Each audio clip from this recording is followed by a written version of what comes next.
Friends, அடுப்பு பக்கமே போகாமல் ஒரு ஈவினிங் ஸ்நாக்ஸ் தான் ரெடி பண்ண போகிறோம். நிறைய பேருக்கு பார்த்தீங்கன்னா இரும்பு சத்து கம்மியாக இருக்கிறதுனால டெய்லி ஒரு டேப்லெட் சாப்பிட்டு வரோம். இனி அதுக்கு அவசியம் கிடையாது. 10 நாளைக்கு தொடர்ந்து ஒரு லட்டு சாப்பிட்டாலே நம்ம ஹீமோகுளோபின் கவுண்ட் மலன்னு இன்க்ரீஸ் ஆகிடும். ஃப்ரெண்ட்ஸ், வீடியோக்குள்ளே போகிறதுக்கு முன்னாடி சேனலை சப்ஸ்கிரைப் பண்ணிக்கோங்க. இந்த ரெசிபி செய்யறதுக்கு 1 கப்பு கார்ன்ஃப்ளேக்ஸ் எடுத்து வச்சுருக்கேன். இப்போ இதை மிக்ஸி ஜாரில் போட்டுக்கலாம். மிக்ஸி ஜார் ஈரம் இல்லாமல் நல்லா ட்ரையாக இருக்கிற மாதிரி பார்த்துக்கோங்க. ஸ்வீட் கொஞ்சம் அதிகமாக இருக்கிற கார்ன்ஃப்ளேக்ஸ் தான் நான் இன்றைக்கி எடுத்திருக்கேன். அரைச்சி எடுத்துகிட்டு வந்துடலாம். அரைச்சாச்சு. கொரகொரப்பாக அரைச்சா போகிறோம். ரொம்ப நைஸாக அரைக்க வேண்டிய அவசியம் கிடையாது. அரைச்சத்தை பாத்திரத்தில் போட்டுக்கலாம். அதே மிக்ஸி ஜாரில் முந்திரி பருப்பு, பாதாம் போட்டு இதையும் அரைச்சி எடுத்துகிட்டு வந்துடலாம். ஸோ முந்திரி, பாதாம் 1-2 துண்டு இருந்தாலும் பரவாயில்ல, அதையும் கொரகொரப்பாக அரைச்சி இந்த பாத்திரத்தில் சேர்த்துருவோம். இப்போது இதே மிக்ஸி ஜாரில் திருப்பி கொஞ்சம் கார்ன்ஃப்ளேக்ஸை போட்டு பேரிச்சம்பழம் எடுத்து வச்சுருக்கேன், டேட்ஸ்.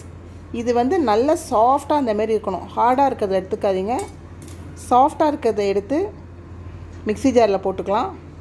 திருப்பி எதுக்கு கார்ன்ஃப்ளேக்ஸை மிக்ஸி ஜாரில் போட்டேன்னா, பேரிச்சம்பழத்தை தனியாக அரைக்கிறச்சே மிக்சியில் அப்படியே ஒட்டின்றோம்.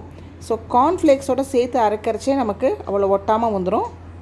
ஸோ எல்லாத்தையும் இந்தமாரி சீட்ஸை எடுத்துகிட்டு பிரித்து நம்ம மிக்ஸி ஜாரில் போட்டுக்கலாம். இன்னும் கொஞ்சத்தை எடுத்து இந்தமாரி பிச்சு நான் இந்த பவுல்லே போட்டு வச்சுக்கிறேன். லட்டு பிடிக்கிறச்சே உருண்டையில் இந்த பேரிச்சம்பழம் அழகாக தெரியும். அனிமிக் ரத்த சோகை இருக்கிறவங்க இந்த ரெசிபியை கண்டிப்பாக செஞ்சு சாப்பிட்டுட்டு வாங்க. இப்போ நம்ம அரைச்சி எடுத்துகிட்டு வந்துடலாம். அரைச்சாச்சு. ஸோ இதையும் இந்த பவுலில் போட்டுப்போம். இப்போ நல்லா இதை மிக்ஸ் பண்ணிக்கலாம். ரொம்பவே ஈஸியாக செய்யக்கூடிய ரெசிபி ஃப்ரெண்ட்ஸ். குழந்தைங்கள்லேருந்து பெரியவங்க வரைக்கும் இதை விரும்பி சாப்பிடுவாங்க. இப்போ கீரை வச்ச பாதாமை இந்த பவுலில் போட்டுக்கலாம். முந்திரி பருப்பையும் சின்ன சின்னதாக உடச்சி வச்சுருக்கேன், அதையும் இந்த பவுலில் போட்டு இப்போ இதில் 2 முட்டை நான் நெய்யை விட்டுக்கிறேன். இது கவுகி தான். இதை விட்டு நம்ம நல்லா மிக்ஸ் பண்ணிக்கலாம். நம்ம இன்றைக்கி அடுப்பு பக்கமே போக வேண்டிய அவசியம் கிடையாது. ஈஸியாக ரெசிபியை ரெடி பண்ணிடலாம். இப்போ நல்லா மிக்ஸ் பண்ணி விட்டுக்கலாம் கையால். 100 முட்டை நெய் தேவைப்படுறது, அதையும் சேர்த்துட்டு இப்போ நல்லா நான் மிக்ஸ் பண்ணிகிட்ருக்கேன். இப்போ கொஞ்சம் எடுத்து நான் டேஸ்ட் பண்ணி பார்க்குறேன். ஸ்வீட் கரெக்டாகவே இருக்குது. கம்மியாக இருந்ததுன்னா நம்ம நாட்டு சர்க்கரை இதில் சேர்த்து நல்லா மிக்ஸ் பண்ணிக்கலாம். இப்போ நம்ம லட்டு பிடிக்கிறதுக்கு நம்மளோட மாவு ரெடி ஆயாச்சு. இதை நல்லா இந்தமாரி உருண்டையாக உருட்டி வைக்க வேண்டியதான் ஃப்ரெண்ட்ஸ். இது நம்ம தண்ணியே சேர்க்காமல் செய்கிறதுனால இது எத்தனை நாளைக்கு வேணாலும் நம்ம வெளியிலே வச்சு சாப்பிட்லாம். ஃப்ரிட்ஜில் வைக்க வேண்டிய அவசியம் கிடையாது. ஸோ செஞ்சோடனே நமக்கு தீர்ந்து போயிடும். ஒரு நாளைக்கு ஒரு லட்டு திங்கிறதா நல்லது ஃப்ரெண்ட்ஸ். அப்போ தான் கொஞ்சம் நாளைக்கு நமக்கு வரும். லட்டு செய்கிறச்சே கவனம் தேவை. இல்லைனா நம்ம போட்ட நட்ஸ் எல்லாம் ஒரே லட்டுலேயே சேர்ந்து போயிடும். ஸோ ஒரு லட்டுலேயும் ஒரு பாதாம், முந்திரி பருப்பு அந்தமாரி இருக்கிற மாரி பார்த்து செய்யணும்.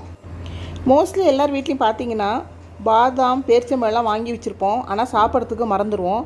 அதை நைட்டு ஊற வைக்கிறதுக்கும் மறந்துடுவோம் பாதாமை. ஸோ எல்லாத்தையும் இந்தமாரி நம்ம ஒரு உருண்டையாக செஞ்சு லட்டுவாக தயாரித்து வச்சுட்டோன்னா ஸோ ஆளுக்கு ஒரு லட்டு எடுத்து சாப்பிட்றதுக்கு நல்லாவே இருக்கும். டேஸ்டியான ஹெல்த்தியான ஸ்வீட் லட்டு ரெடி ஆகிடுது ஃப்ரெண்ட்ஸ். இந்த வீடியோ பிடிச்சதுன்னா மறக்காமல் லைக் கொடுங்க. உங்கள் ஃப்ரெண்ட்ஸ்க்கும் இந்த வீடியோவை ஷேர் பண்ணிக்கோங்க. இன்னும் சேனலை சப்ஸ்கிரைப் பண்ணாதவங்க சப்ஸ்கிரைப் பண்ணிக்கோங்க. உங்களை நெக்ஸ்ட் ஒரு இன்ட்ரெஸ்டிங்கான வீடியோவில் பார்க்குறேன் ஃப்ரெண்ட்ஸ். தேங்க்ஸ் ஃபார் வாட்சிங்.